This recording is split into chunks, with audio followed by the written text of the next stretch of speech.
Good morning, Year 4, and welcome to Tuesday's English lesson with myself, Mrs. Fletcher-Brown.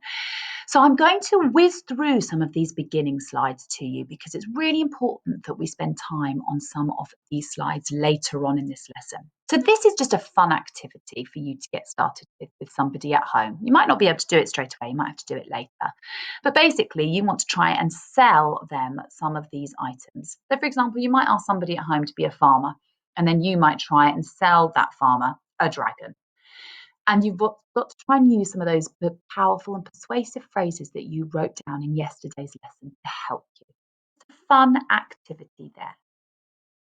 So today we're going to be planning our persuasive letter to Mo to stop him bullying. That's the aim for the end of this lesson. So what I'd like you to do now is to just take your time to look at this example of a persuasive letter. Look at these features here that you can see.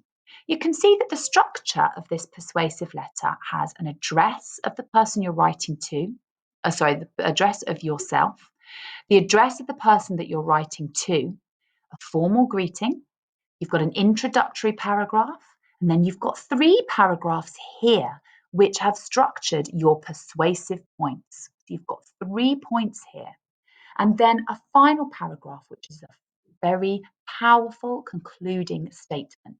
And then you've got the person that it's from, which would be you.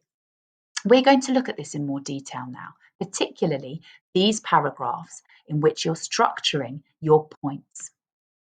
And we're going to use something called P-E-E, point, evidence, and explain. So what we'd like you to do is have a little think about the points that you are making in each of those paragraphs. For example, bullying causes children to feel upset. You then need to support that with some evidence. A study showed that 80% of children that are bullied began crying at home. And then you have an explanation of why that point is proved by that evidence. So for example, this shows that children's emotional development is heavily impacted by bullying behaviour.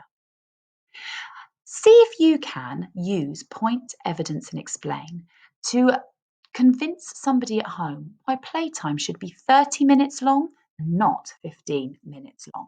Have a quick go at that now. Okay, so we're going to carry on looking at the PEE, the point, evidence and explain. And I'd like you to read through this letter. And I'd like you to pick 3 different colours and highlight the point in each paragraph, the piece of evidence in each paragraph, and the explanation in each paragraph. For example, here you might have, to begin with, everyone knows that chips are unhealthy. That's your point. The evidence is they are deep fried in oil or fat, which the children will eat. And the explanation is that cannot be good for children to do every day. So there's a really clear example of PEE in that paragraph. See if you can find some more. Okay, so today you're going to be structuring your letter to Mo to persuade him to stop bullying. In here, your title will just be your persuasive letter on preventing someone from bullying. You might want to write Dear Mo there as well. The introduction, this is the main point you want to make. So we're obviously writing with a purpose to stop someone bullying. Then in these 3 boxes, you need to pick 3 points. 3 points of why bullying is bad and why Mo should stop. And you might want to use some of these words here.